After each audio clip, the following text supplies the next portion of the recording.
Right, so welcome everyone to satsang, which means sitting in truth. So it's important to me that I just first establish that the truth is not what comes out of my mouth, the truth is what resonates in your heart. We are self-responsible beings, and I am not some kind of special source of truth. I'm just willing to reach deep and express what is true for me. What is true for me also changes as I evolve, as I change. Truth is always just a perspective. It's like pointing at something. If you ask a question, then I point at something, and I'm pointing at the answer to the question from here.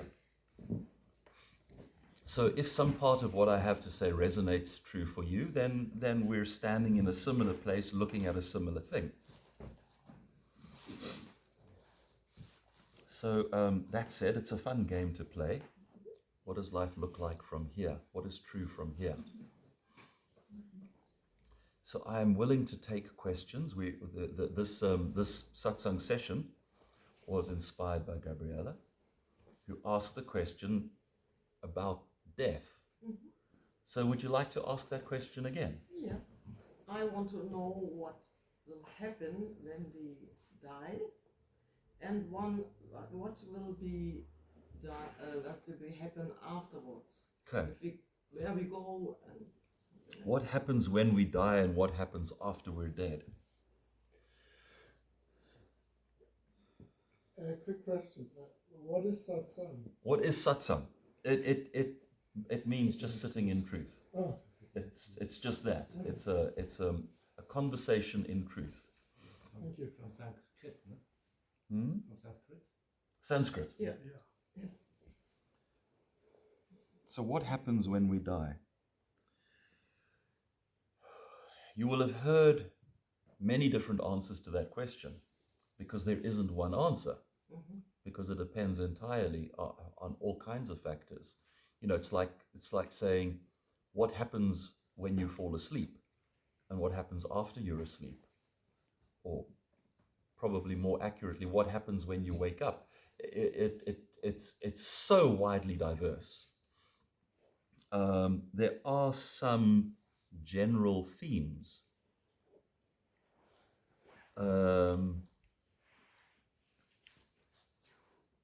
When a soul is engaged in the journey through incarnation,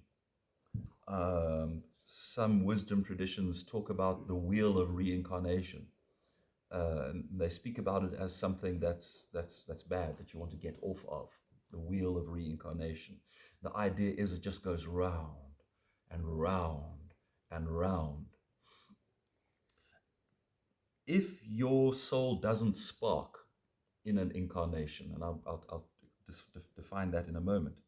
If your soul doesn't spark, then the frequency of consciousness, the expansiveness of your consciousness is the same when you die as when you were born.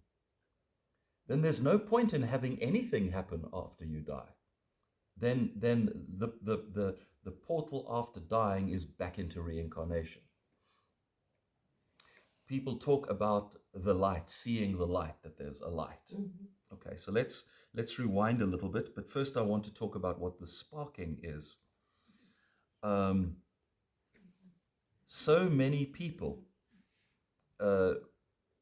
particularly in times gone past, would find themselves just living the patterns that were laid out before them. Like finding yourself on a road and they're not questioning, you just walk the road. And you don't diverge, you don't do anything different, you just walk the road. It's like you're an automaton, it's like you're a robot, it's like you're a machine. The patterns that were laid out for you by virtue of the life you were born into, you just do that. No novelty occurs to you. So in such an event, what would be the point of after your incarnation, taking you somewhere and going and analyzing that life and all that kind of stuff. So that's the one pattern, people who have not sparked. If you are engaged in your awakening journey, if the life you've lived has been a life of transformation, of discovery, of becoming, if you have raised the frequency of your consciousness, if you've broadened your the spectrum of your consciousness, then you're going to want to step out of the flow and understand that, and understand what it has meant, and make a plan for your next incarnation, because something's changed.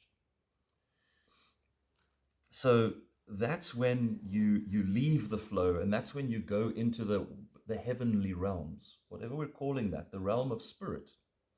Now, the heavenly realms, the realm of spirit, there are many layers. One can imagine that it's a mansion with many floors, and your frequency of consciousness, when you're in spirit, will determine which floor you live on. And one of the things that's special about planet Earth is that the whole mansion, everybody, the mansion up there is where we do our theory learning. We learn about ourselves, and we learn about life, and we learn about possibilities, and then we come down onto planet Earth to have the exam. This is the practical, this is the test. How have you done on your theory? And the whole mansion, everyone comes to planet Earth, and we're all just human beings. No matter what your frequency of consciousness is, we're all just here. So it's an interesting place. It's a place of great diversity here.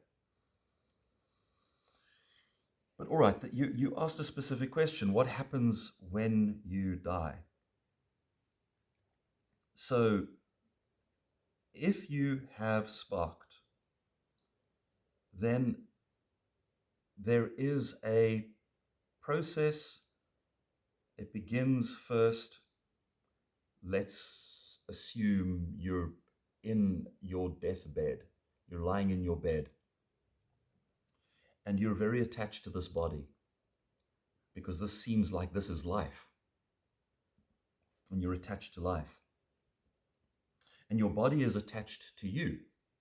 You have a body spirit, which is a consciousness. It's the body deva. It's a goddess creature whose job is to keep this body alive, and the two of you are attached to this. So you fight. And there comes a point where you're willing to surrender the fight, and your body is willing to let you go. And there's a moment, and that moment is a moment of transition. It's a moment when you let go, when you move out of your body. Now, you move out of your body all the time. Every night you move out of your body. But this is different. This is a moment when the cord that connects you to your body is disconnected. The silver. They say it's a silver cord. Yes. Those that see it, they say that's a silver cord, and it's disconnected, it's severed, which means, from another way of seeing it, in our meditations, I've shown you your sacred innermost heart chakra, the connection to the divine light. So the light that shines in, one could say, shines in via the silver cord. This is all metaphorical. Don't take anything too literally. This is all just ways of understanding it. Your light is entering into this body, therefore the body lives. There's a moment when that stops. Your light stops entering. That moment is the greatest revelation. It's the wildest opening of your eyes beyond all imagining. We've got it back to front. We think when you are born, you enter into life, and when you die, you exit life. No. When you leave this body, you wake up. It's like taking your first breath. It's like having been underwater for 80 years and expanding. And I'm free. I'm liberated. And then there's a process of remembering. It could be that you died under very tragic circumstances. It could be that you died in your trauma. It could be you died in self-revulsion. It could be you died feeling like you were a terrible person. Then that can be painful. You suddenly realize what it is I have done. It starts to become, it's a waking up into, oh my God, I have been an abysmal, terrible being.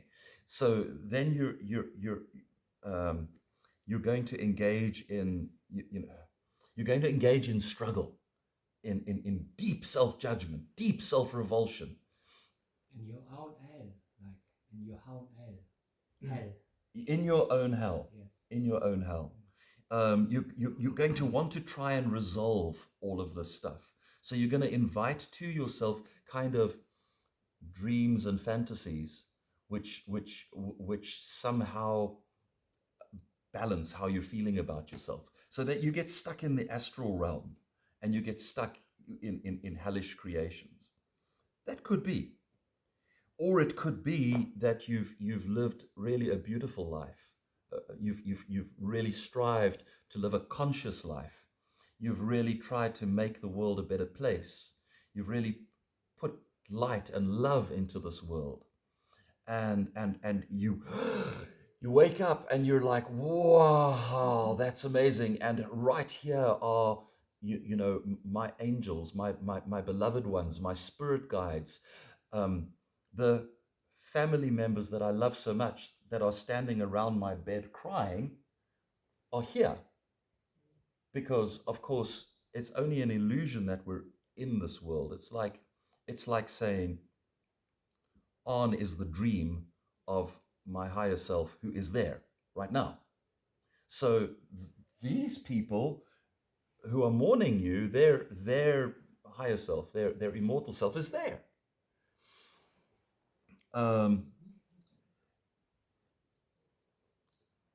So that's one possible version of events. There are between these two extremes, there's a huge diversity of possibilities.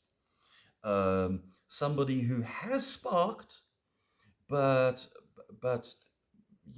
they haven't lived the kind of life that they would have aspired to for themselves. They've sparked. They've gone from third density to fourth density, or something like that. But they're still stuck in their struggles. Well, such a person would possibly find themselves pulling up out of their body, but whoa, is this okay? And I don't really want to go, but I'm out of the body. Oh, I think I'm dead. Can I go back in? No, I can't go back in.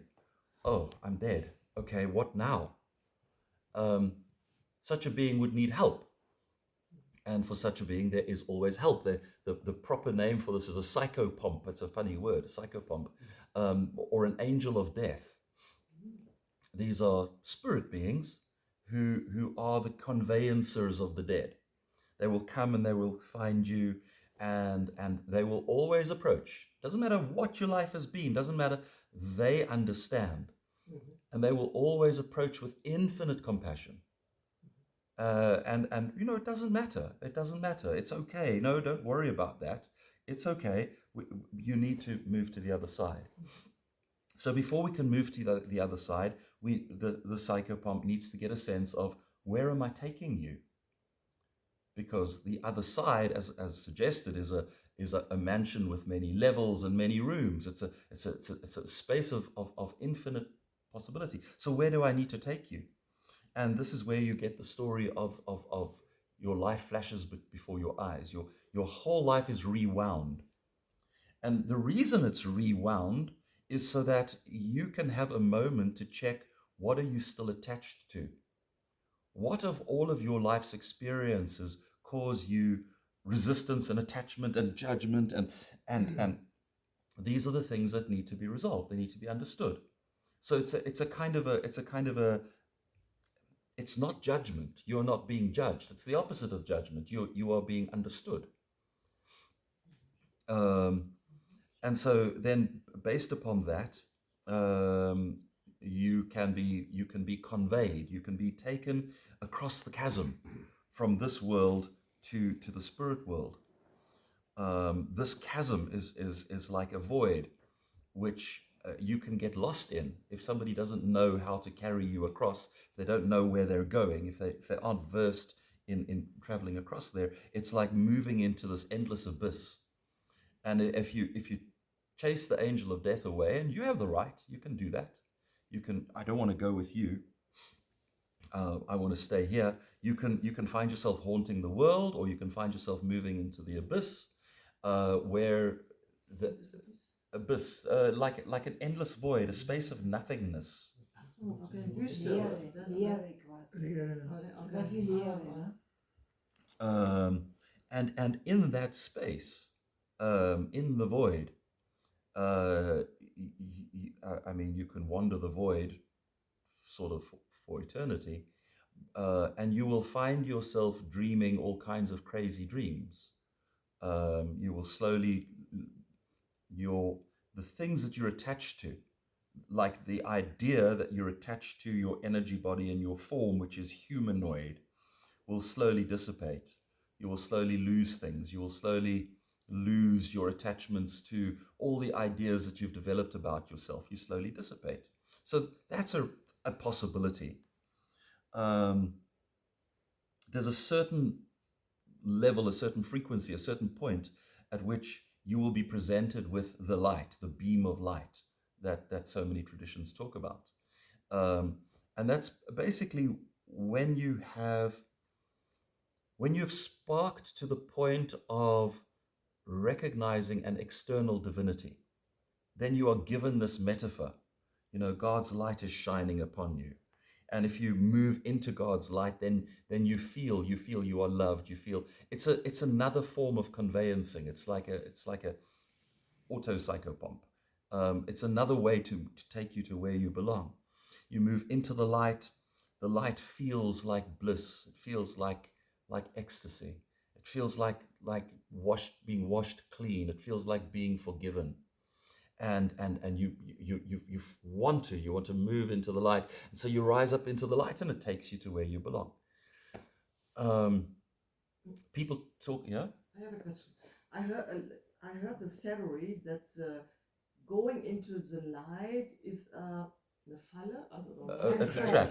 a trap Yes. that has installed to bring people to go in the light, but it's not the right light. It's only there are only emotions like love, and then the people come back to the earth. Is it right or is it a fake? So this is the let's call it a theory. This is the theory of, it's the Earth Soul Trap theory. Mm-hmm. Which is another subject. So let's just park the Earth Soul Trap theory for a moment, Yeah. and I will get back to it. The point is, all of these things, all of these mechanisms, are about getting you, because you feel like you're attached to, I'm a human being and I live on planet Earth. And now suddenly you're a spirit being and you don't have a place on planet Earth. So it's about getting you to where you should be. And where you should be very much depends on your frequency of consciousness. You can imagine that there's a version of you on each floor. And then the process of ascension, the process of raising your frequency of consciousness, while you are here on planet Earth, it's not ascension, it's descension. It's bringing more and more of yourself in. But in the spirit realms, the ascension word kind of works.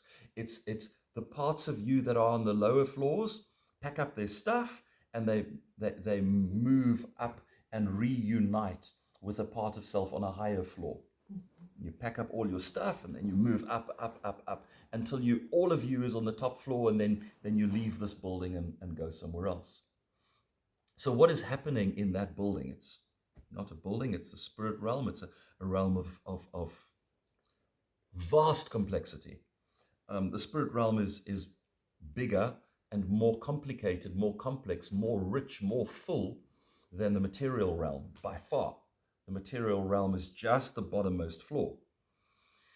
So what is happening on the spirit realm? I mean, that's like saying what's happening on planet Earth and trying to find an answer that covers everything. It's a wild diversity of things. But in broadest strokes, you have soul family. You have beings there that you are connected to in a way that would be hard to understand here on planet Earth. Because here on planet Earth, I mean, how long do you live? And you're born to some people for some karmic reasons, and maybe you get on well with them, maybe you don't, maybe you feel lots of love, maybe you don't, but it's such a temporary arrangement, all things considered. Whereas in the spirit realms, you are this more expanded version of yourself. You understand much more broadly, and your soul family does too, and they know you. They have traveled with you. They are your journey mates. They know you, and you have commonality, and you work in a group. And it sometimes happens that spirit family incarnate together, and then you have some very interesting, amazing relationships. But the point is, you're back there, you're with your spirit family. Sometimes, mostly, there'll be some sort of a guide attached to the family, like a being from a higher floor that lives amongst you. And so after your incarnation, you're there, and there will be much family discussion. What happened to you? How did it go? What did you learn? What did you discover? That time when you did that, what was motivating you? And you know, you had decided your plan for this incarnation was you were going to do this and this and this. And when that moment arrived, why didn't you take it? And oh my goodness, we were so proud of you when you made that leap. That was amazing. You know, these kinds of conversations. So you come, you share in the learning, you share in the growth, you come to completion of the understanding of the life that lies behind. And then under most circumstances, there's a space which is often called the halls of learning. It's a space, it's kind of a nexus. You can imagine that all these floors have one common hall that connects them all. So you go to the halls of learning. Every life that sparks ends in the halls of learning.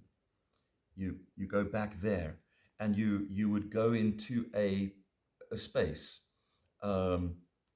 where there would be sort of the masters of light. There'd be like somebody from a karma lord would be there, a master that is about embodiment.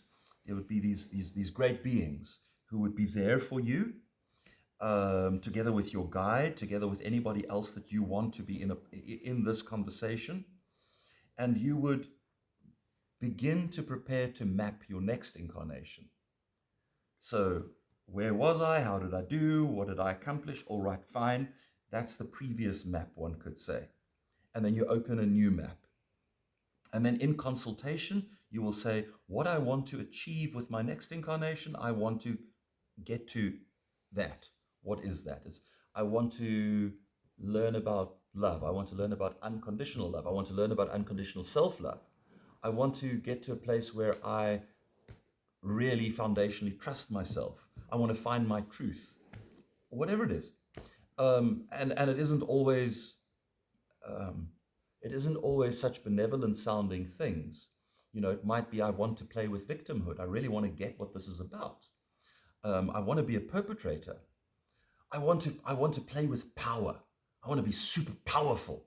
I want to be so rich. I want money. I want to be handsome. I want to. So you decide. This is the intention. That's the outcome. And then you start assembling the game pieces. If that's the outcome that I want, where am I going to begin? And these things that we talk about, numerology and astrology and these things, these are patterns in the material world that have bearing on the flavor and the frequency, so that if you want that life, you would have a master who would say to you, the ideal place for you to be born then, is probably, go be born in Germany, because there's a lot of that struggle happening in Germany, and that's where you can, really transform that. Or whatever the case might be.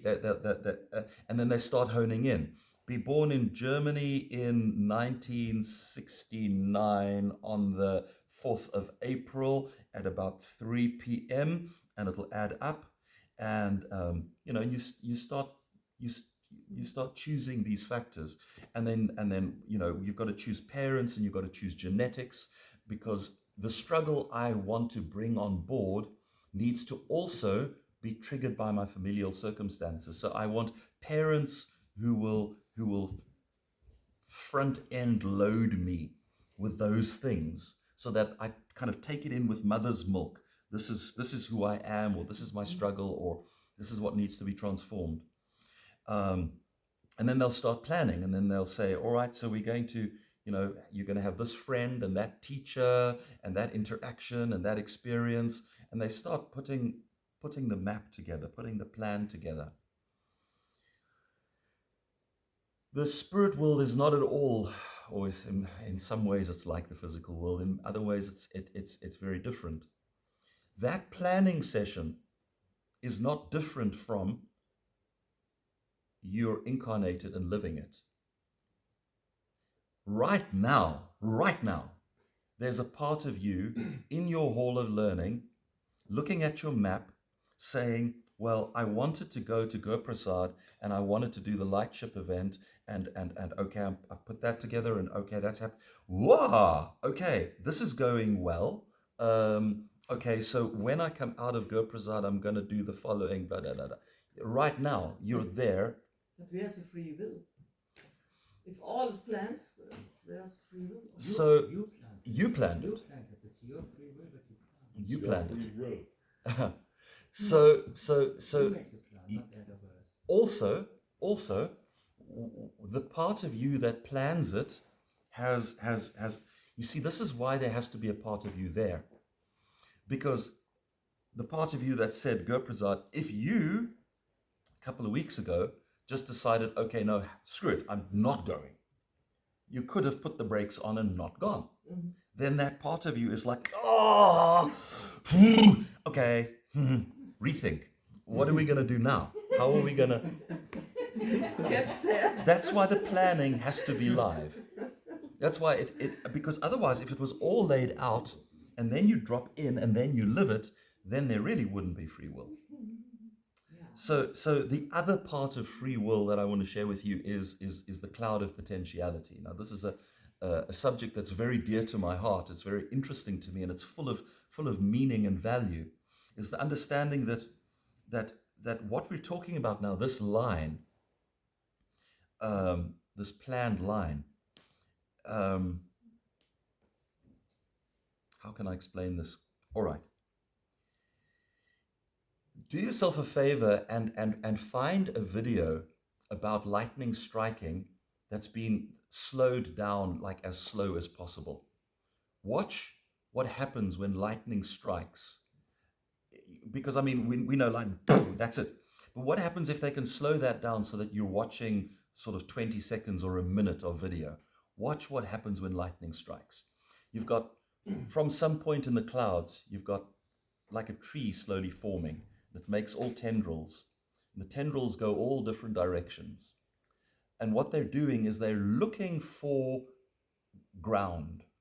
and it moves across the sky, and it moves through the clouds, and then one tendril finds Earth, and then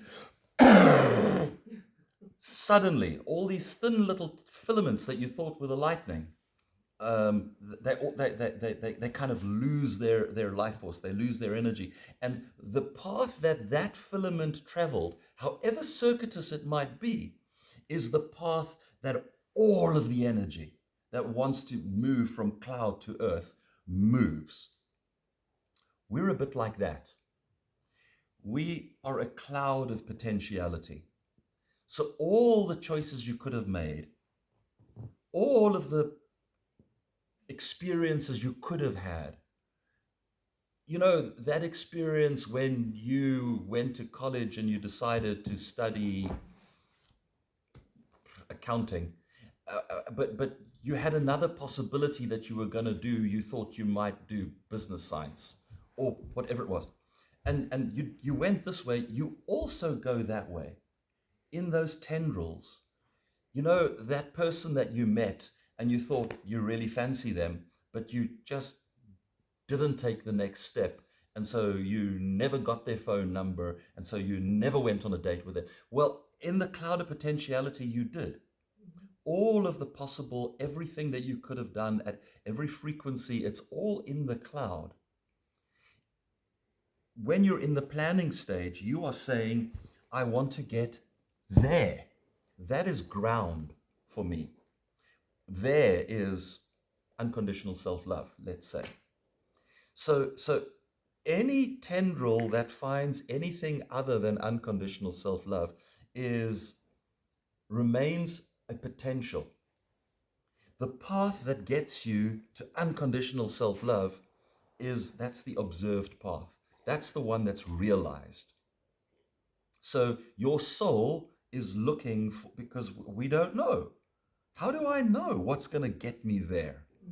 I can put all the things in place that I think will get me there, but what will actually get me there? So the cloud of potentiality, which means everybody else also has free will. Other people can choose things that operate at a different frequency, or they can get a version of you that you are not observing. Quantum mechanics teaches us this about subatomic particles, that they exist in a kind of a superposition. An electron spinning around a nucleus, it isn't spinning around the nucleus. That's sort of the metaphor that we learn in high school, because our poor little high school minds couldn't cope with the fact that the electron it's everywhere in the cloud where it can be. It's everywhere. The electron is everywhere until we observe it. The act of observing it collapses its potentiality into actuality. It's there because you looked. So we are just like that. Your life exists in this cloud of all of the possibilities, and the life that you actually live is the one you've observed. But somebody else can observe a different version of you, and they can have an entirely different experience of you. You can have an entirely different experience of them than the one they're observing, which is why it is true that there isn't one world with 8 billion, we suppose, 8 billion people. There's 8 billion worlds, because there are 8 billion perspectives, 8 billion creators, if we're just counting the humans. Spinning out into all different directions. So free will really is absolute down here. Free will is absolute. You are choosing. You are choosing and you are planning. You're choosing and you're creating. This is all happening at the same time. It's just you are the part of yourself that is invested in this body, in this emotional body, in this complicated arrangement of clothing, such that you believe you are this. But you are also there, not falling for the illusion. You are also there watching yourself. It's like you're standing on the bridge and you're watching yourself swim in the river at the same time. And from there, you can put things in place, and you can You can operate. You can have effect. And your spirit guide would be someone that you would have trusted to be able to do things and take care of things to make sure that your intentions play out. So it's vastly complicated. It's vastly complex what's happening. And the things I'm talking about are also just metaphorical. It's also just a way of understanding. But after death, you're engaged in the game of preparing or of understanding the life you've just lived, and then preparing the next life, and then operating the next life. And you keep doing that. So you are still kind of on the wheel of incarnation, but you're just not going round and round and round and round. You are going round and hopping out and coming back and going round a bit and hopping out. But it's fundamentally all about this world. And that keeps being so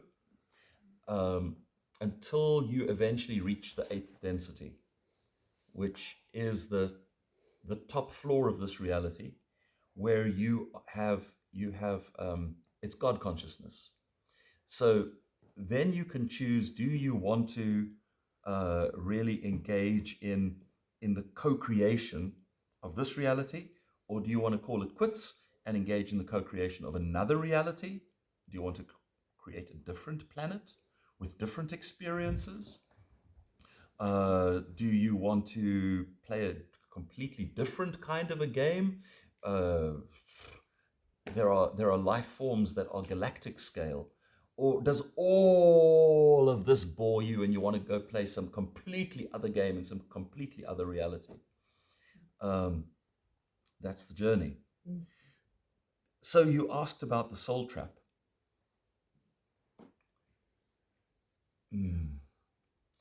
There are those who feel that this world is a trap, that there are bad beings who want to keep us here, because as long as we are here, they can, from, let's say, just outside of this reality, from just the next layer, they can feed on us. It's a matter of perspective. I can understand how people get there. I can understand why they believe this. From a certain perspective, it's true. But I have a different perspective. My perspective is that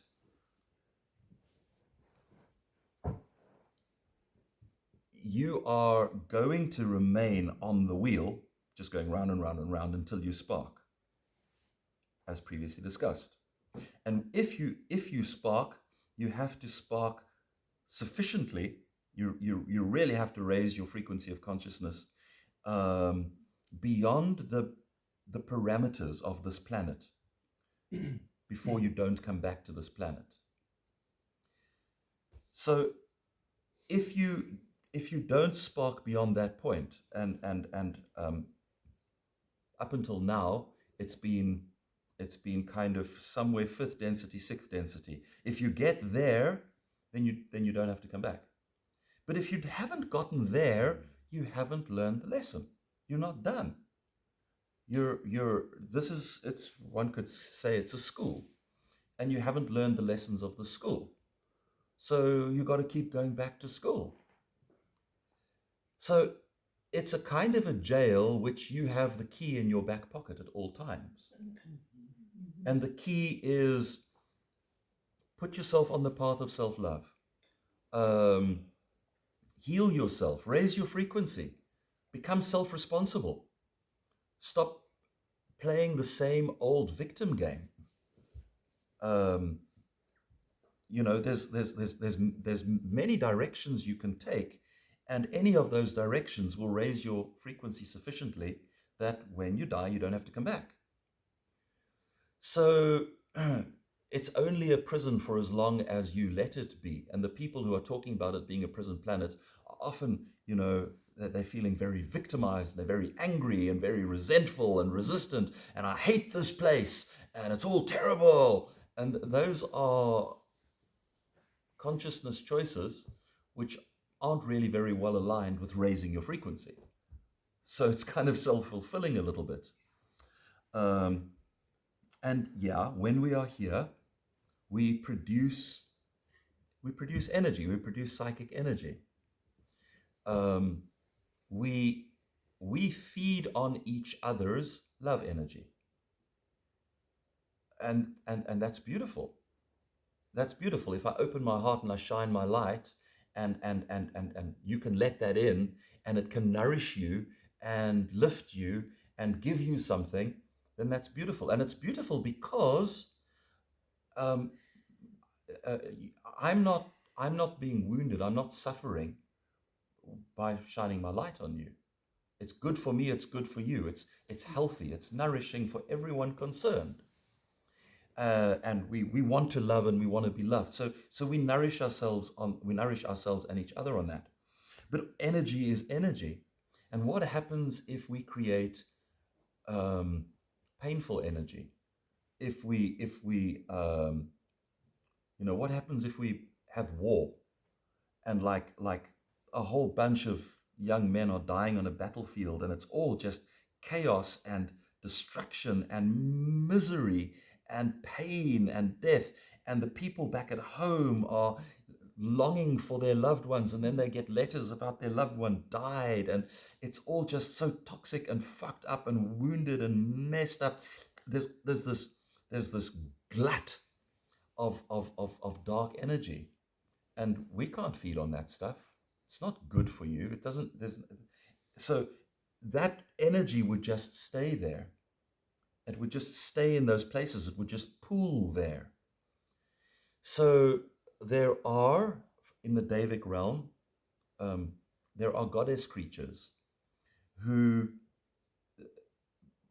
like vultures in the veld, who go and clean up, the carcasses of dead animals. Or like little flies, who go and sit on the poo and make sure that gets dissolved and digested. That's what they're for. They're made for cleaning up this energy. And if we were a healthy society, we wouldn't do war. We'd have tragedy. We'd have death, we'd have loss. We'd still have tragedy, we'd have accidents. The pools of painful, I don't like calling it negative emotions or negative energy, but for the purposes of this conversation, those pools of dark energy would attract the spiritual vultures and flies, and they would process it as intended. But we are not a healthy society. We're a society where, let's not get into the reasons, we are turned upon each other, and we do terrible things to each other at scale. And so we produce these vast gluts of negative energy. And so instead of like a fly or a vulture, these creatures start to evolve. They start to grow. They start to complexify. A good way to understand this in the physical realm is all of us right now have candida cells in our gut. Candida cells are good because if you're a healthy wild human being, you come across a whole bush of berries and they're all ripe. Oh my God! You glut yourself on berries.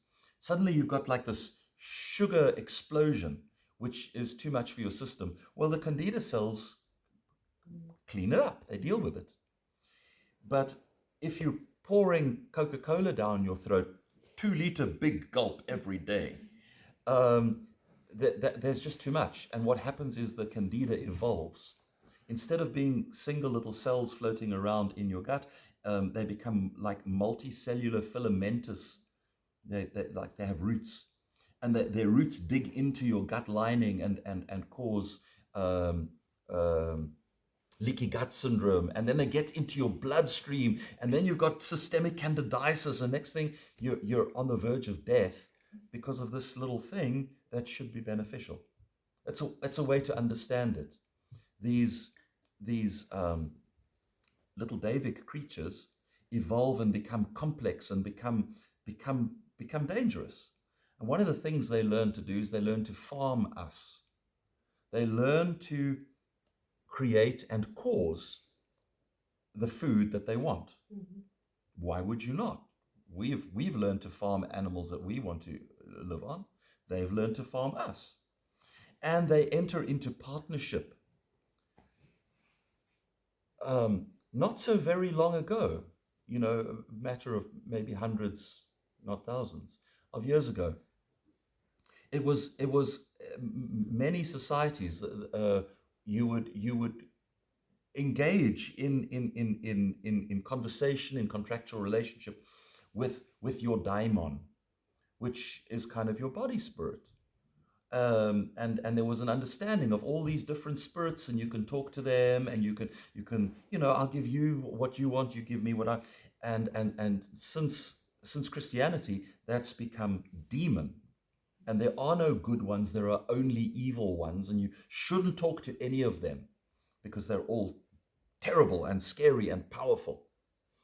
Well, there is the spirit world is full of such a range and diversity and complexity. So there are people who do this kind of stuff, who will go and do deals with these more complicated, more evolved negative entities. And they'll do a deal. They'll say, I want power. You want food. So help me to become really powerful. Help me to become, I don't know what, like the king or the leader or the potentate. Help me to become super wealthy. And I will cause a glut of food for you. I will cause wars for you.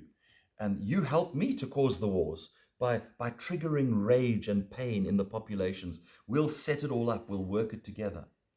So that happens. So there are beings that are preying and feeding upon humanity from outside, from inside. There's all kinds of terrible stuff going on. But that's only your problem if you let it be, if you allow yourself to be part of that situation. It's not, otherwise, step away from it. It's not your problem. It's not your story. You don't change the world by fighting with the world. You change the world by changing yourself. And if this is not for you, if this all looks poisonous and troubling to you, don't go and get involved in it. Don't go and wrestle with it. Step back, begin to heal yourself. Begin to raise the frequency of your consciousness. The higher your frequency of your consciousness, the more the changes you make ripple out and change the world. So suddenly this terrible soul trap, oh yeah, I had this key in my back pocket all the time, and I can step out, and when I'm done with this life, I can be at a higher frequency, and then I can decide what I'm doing. Am I coming back or not? One last question. No, good questions. What about people doing suicide? Is it a plan they do before, or is it they can't, they are so exhausted and can't live anymore here? Yeah. So, suicide.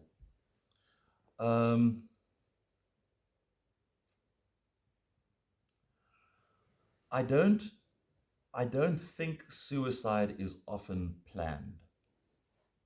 I don't have the sort of religious judgment of suicide. Your soul is damned because there's no such thing. But if you do commit suicide, you are going to experience. One of the things that happen when you're on the other side, somehow I didn't mention this, is at some point you are always going to see your life from every other perspective. You are going to understand the impact of your life on others. And committing suicide is a wonderful way to have a terrible impact on everybody. Kind of everybody afterwards is in pain. They're, how did I not know, or why didn't I listen, or couldn't I have done something, or everybody suffers over somebody who committed suicide. I mean, that same person just gets some terrible illness and within a week they're dead. People have an entirely different response to that. They grieve and they oh, this is bad, oh, it was so sudden, and oh, but they don't, there just is a different response. There's a different feeling. So I'm very hesitant to make rules. I'm very hesitant to say this is always that, because there's always exceptions. But in the main, suicide is you like you say, just too exhausted, just ran out of steam, just couldn't lift my frequency of consciousness, and couldn't tough it out, just couldn't do it long enough to complete the journey, which means the journey is incomplete, which means you've got to do that again, which means you set that as an outcome for that life, and you know all the effort and the planning and the everything that it took to put everything in place to get you that outcome. Now we've got to go do that again. But if you were ill or you get dementia or something like that, then you can't. Right. So I mean, if you're ill, okay, there's a couple of things happening here. So, cloud of potentiality. The middle of the cloud is the line that your higher self, that you, when you're outside, that's what you want for yourself. That's the path I want to travel, because then I'm going to get where I want to go. Then I step in and something diverts me and I get a bit lost and I get fascinated with something that's a bit low frequency, and then I get some kind of addiction because I'm soothing my pain, and then I engage in harmful behavior, and here's the middle, and I'm getting further and further from the middle. I'm getting closer and closer to the edge. The closer you get to the edge, the more turbulence there is in your life, the more chaos, the more pain, the more blockage you're experiencing in your energy body.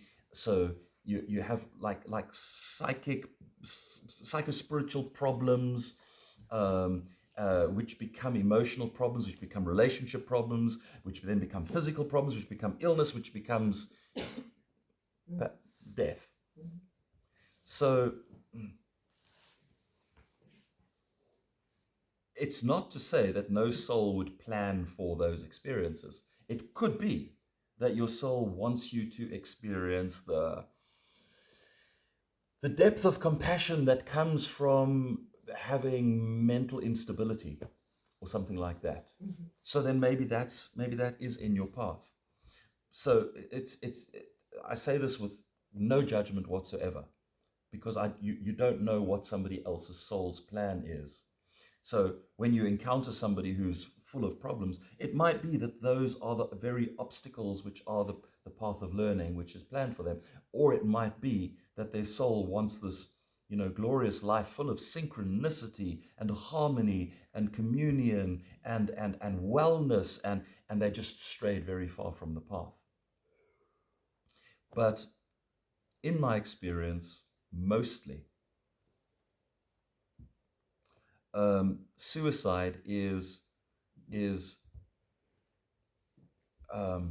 you've strayed far enough from the path, your consciousness is low enough that you've just gotten stuck.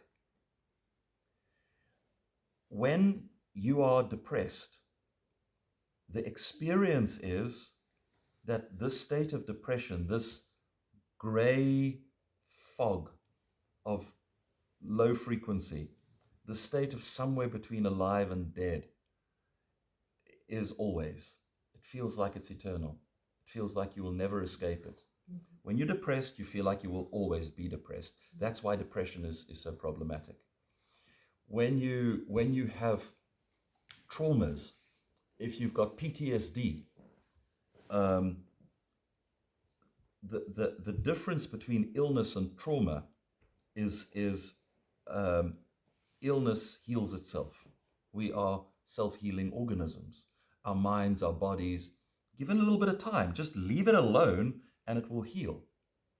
But trauma is a kind of a, so PTSD, soldiers go to war, and I experience my buddy's head exploding right next to me. Oh my God, what an experience. And before I can even begin to process that, my leg gets blown off by a landmine. Now I can't process that because I've got this. It's these profound, shocking wounds are layered in such a way that you can't process. That's one kind of trauma. The person you trust most in your life, the person you've walked the journey with them, they're your right hand, they're your best friend, they're your confidant, that person stabs you in the back. If you died because you were on the battlefield and you got shot, you would go, okay. But you die, that person stabbed you in the back. You can't process the fact. So that's what trauma is. Trauma is the kind of wounding that we can't process. So perhaps your higher self has this agenda that now we need to incarnate again and we need to process our trauma. And it puts the things in place, and then it steps in and it's living that incarnation. And when it encounters the trauma under those circumstances, it's just an impenetrable barrier. I cannot. And I'm just stuck there. And then I commit suicide. So who's going to judge that part of self that was in there, that experienced this journey as just being too damn difficult? You don't. So then that part of self is recovered and is brought back and is given, there's kind of spirit hospital, a place of calm and quiet and peace and long, slow movement, returning to awareness, returning to wholeness. And then that part of self is given to the soul family for them to be with and to, let's understand what happened and understand, the pain that you caused by committing suicide, which is layered on top of the pain that you were struggling with anyway. It's all just such a mess, but we don't judge you. You're not bad. You were trying to do something that now we know is not doable. So, okay, now we bring you back and we take you to the halls of learning and we say, deep breath. How are we going to process this trauma? Can we not spread it out over more lifetimes? Make it slower so that you process it in smaller chunks? Or can we not give you some other kind of support? Or we replan and we do it again. I don't know if that answers the question. That was a question. How many times we can replay similar life map?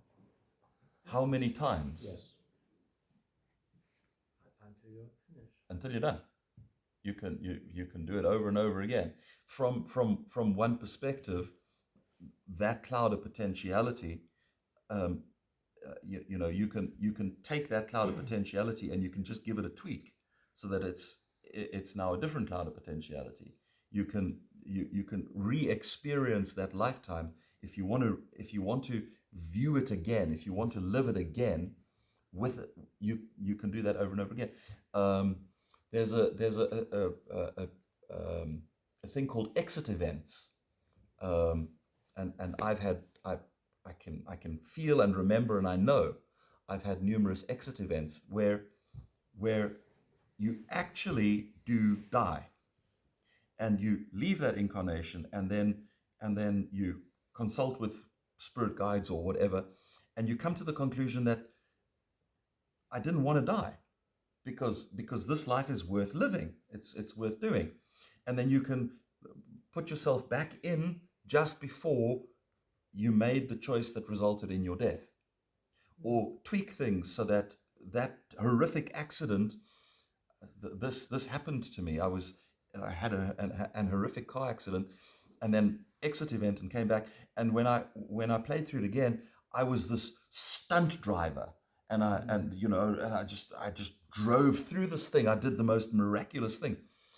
I can't drive like that, but I was assisted. I was helped, so that I didn't die, because I didn't want to die, because I want to be here. So there is a vast range of free will.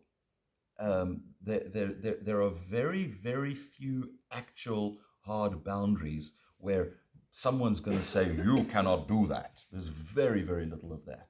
It's up to you. It's up to your guides. If it's seen to be a good idea, if you want to try it, if you want to play it, it's probably possible.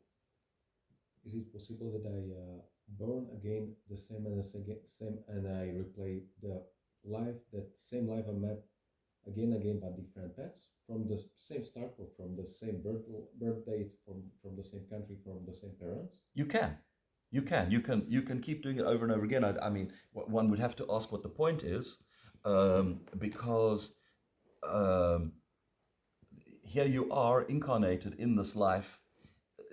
Is it a picnic? Is it easy? Is it fun? Would you want to keep doing it over and over again?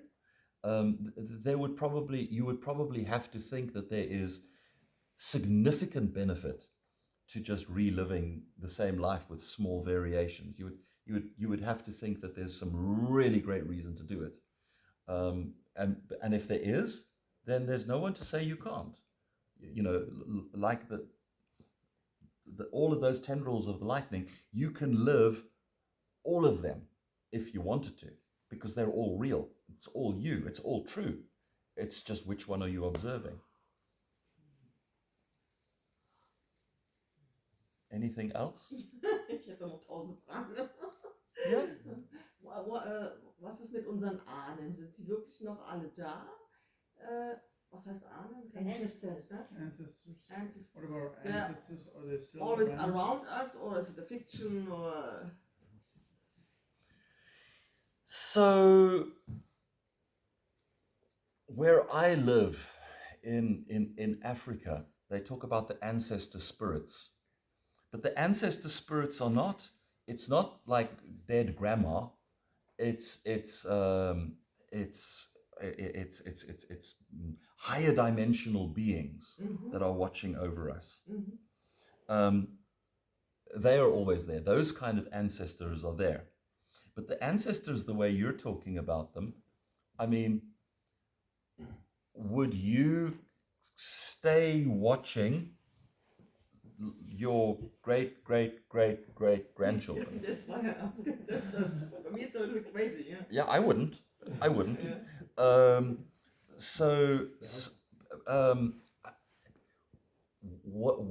When they do come and watch over you, is when there is multi-generational stuff, wounds, traumas, things that are playing out, and something is sparking. So again, a multi-generational trauma that just plays out according to its pattern is not interesting, because it's just going on autopilot. I got traumatized, I passed it on to my kids, they play it out, they pass it on to their kids, they play it out, they pass. And here's one who's transforming it, who's doing the work, who's going and healing themselves. Wow, now I'm interested, because they are changing my story. They're figuring out, they're picking a lock that formed in my life. So that's kind of fixing something with me. So outside of space and time, that's very interesting to me. Otherwise, like, do the ghosts come and watch you when you're in the toilet?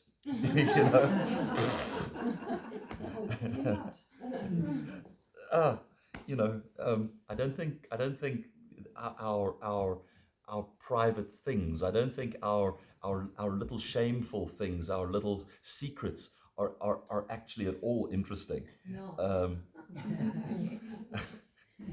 Yeah. I'm really done. I want to go, but before I go, I want to share one thing. Yes.